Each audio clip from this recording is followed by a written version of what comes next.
जब आप infrared spectrometry study करते हो, तो उसमें आपके पास इंस्ट्रूमेंटेशन में एक इम्पॉर्टेंट कंपोनेंट आता है आपका इंफ्रारेड रेडिएशन का सोर्स, जो कि आपका इंफ्रारेड रेडिएशन एमिट करेगा।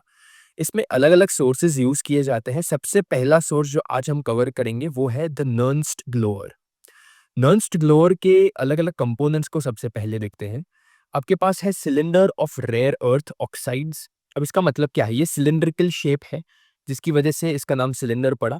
इसके अलावा ये जो रेयर अर्थ ऑक्साइड्स है, ये basically cerium oxide, zirconium oxide, thorium oxide, ये सभी अलग-अलग ऑक्साइड्स जब या तो अकेले प्रेज़ेंट है या तो कॉम्बिनेशन में प्रेज़ेंट है, तब इन्हें कहा जाता है रेयर अर्थ ऑक्साइड्स। तो ये जो सिलेंडर है, ये बेसिकली ये मटेरियल से बनाया गया है। इसके अलावा आपके पास है स्टार्टर हीटर और प्लैटिनम वायर्स, जिससे कि ये पूरा सर्किट कनेक्ट हो रहा है। इनका क्या काम है, हम आगे जाके देखेंगे। सबसे पहला कॉन्सेप्ट जो आपको इसमें समझना है वो ये है कि जब भी आप कोई मटेरियल के थ्रू करंट को पास करते हो, तब आपको देखने मिलता है कि उसका टेम्परेचर राइज़ होता है। इसका अगर आप डे टू डे लाइफ़ में एग्ज़ाम्पल देखने जाओ, तो वो अगर आप कभी बल्ब को टच करो, इलेक्ट्रिक बल्ब को, या फिर कभी आप अगर ट्यूबलाइट को टच करो, तो आपको पता चलता है कि वो थोड़ा-सा वार्म है, उसका टेम्परेचर हाई है। इसका रीज़न ये है कि उसके through most of the day current flow होता रहता है। इसकी वजह से उसका टेम्परेचर हाई होता है। तो ये सबसे पहला कॉन्सेप्ट है जो आपको समझना है।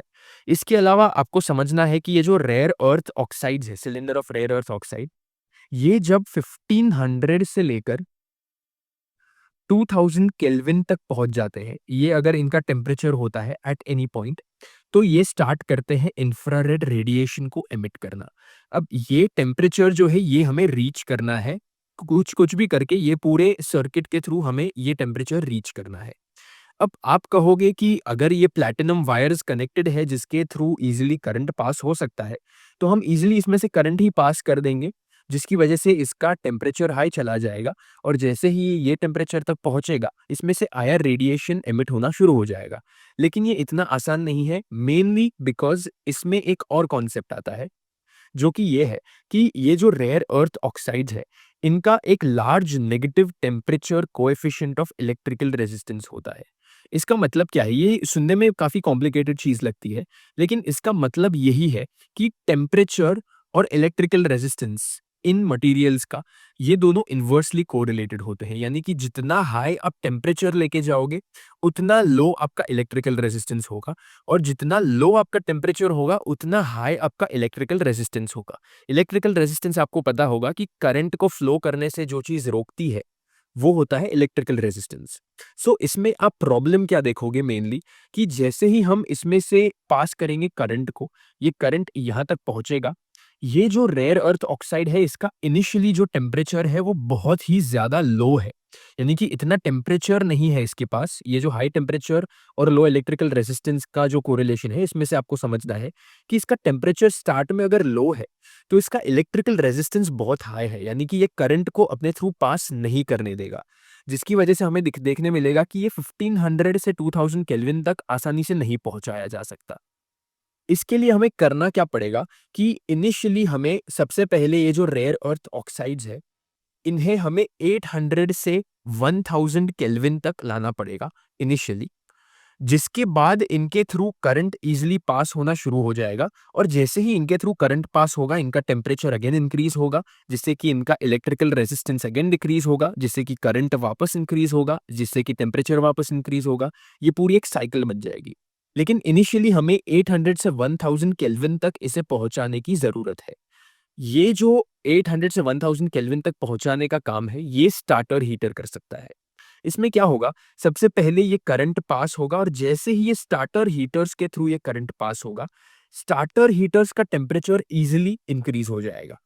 जैसे ही इनका टेम्परेचर इंक्रीज़ होगा, आपको देखने मिलेगा कि ये रेयर अर्थ ऑक्साइड जो इनसे कनेक्टेड है, इसका टेम्परेचर भी अगेन इंक्रीज़ हो जाएगा। इवेंचुअली इसका टेम्परेचर जो है रेयर अर्थ ऑक्साइड्स का, वो एक ऐसे पॉइंट पर आएगा जब इनका टेम्परेचर 800 से 1000 केल्विन तक हो जाएगा।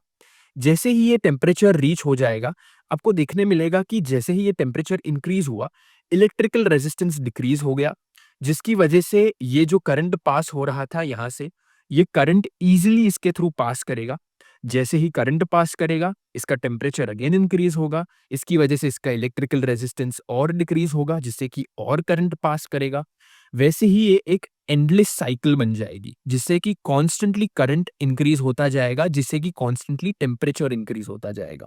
तो जैसे ही ये टेम्परेचर 1500 से 2000 केल्विन के रेंज में आएगा, वैसे आप देखोगे कि इसमें से आईआर रेडिएशन पास होना या एमिट होना शुरू हो जाएँगे। तो ये तो हुआ इसका प्रिंसिपल कि ये एग्ज़ैक्टली काम कैसे करता है। लेकिन इसमें आप ये भी वंडर कर सकते हो कि अगर इसका टेम्परेचर इनफ़ाइनाइटली इंक्रीज़ ही होता जाएगा, तो चांसेस तो ये भी है कि इसका टेम्परेचर एक पॉइंट पे ऐसे पॉइंट तक पहुँच जाए कि ये पूरा मटीरियल ही डिस्ट्रॉय हो जाए, इसका मेल्टिंग पॉइंट आ जाए या फिर ये मेल्ट हो जाए या डिस्ट्रॉय हो जाए ऑल टुगेदर। तो ये भी कंसर्न करेक्ट है क्योंकि आप देख सकते हो यहाँ पर एक एंडलेस साइकिल है। जैसे ही टेम्परेचर इंक्रीज़ होगा, इलेक्ट्रिकल रेजिस्टेंस डिक्रीज़ होगा, करंट ज़्यादा पास करेगा, उतना ज़्यादा टेम्परेचर बढ़ेगा, उतना रिड्यूस होगा इलेक्ट्रिकल रेजिस्टेंस। तो एक पॉइंट पर टेम्परेचर ऐसे पॉइंट तक भी पहुँच सकता है कि जिससे ये पूरा मटीरियल ही डिस्ट्रॉय हो जाए, जो कि हमें रोकना है। इसके लिए बहुत सारे अलग-अलग मेथड्स अप्लाई किए जाते हैं जो कि हमें नहीं पढ़ने हैं। लेकिन आप ये समझ लेना कि ये 1500 से 2000 केल्विन तक अगर इसे मेंटेन करना है, तो इसके लिए 4-5 अलग-अलग मेथड्स हैं जो कि अप्लाई किए जाते हैं। लेकिन आज के लिए आपको इतना ही समझना था कि इसका प्रिंसिपल क्या है। तो एक बार अगर मैं समरी दूँ इसकी, तो वो ये है कि स्टार्ट में प्लैटिनम वायर्स के थ्रू करंट जाएगा जो कि हम सप्लाई करेंगे। स्टार्टर हीटर्स जो है वो इनिशियली हीट अप होंगे, जिससे कि ये जो कनेक्टेड इससे रेयर अर्थ ऑक्साइड है वो हीट अप हो जाएगा। जैसे ही ये रेयर अर्थ ऑक्साइड 800 से 1000 केल्विन तक पहुँचेगा, वैसे ही इसका टेम्परेचर सफिशिएंट हो जाएगा जिससे कि इसकी इलेक्ट्रिकल रेजिस्टेंस डिक्रीज़ हो जाए, जिससे कि इसमें से और भी करंट पास हो सके, जिसकी वजह से इसका टेम्परेचर और इंक्रीज़ हो और ये एंडलेस साइकिल की वजह से ये 1500 से 2000 केल्विन तक पहुँचेगा, जिसकी वजह से आईआर रेडिएशन इस सोर्स में से एमिट होना शुरू हो जाएगा। तो यही प्रिंसिपल है नर्न्स्ट ब्लोअर का। Thank you.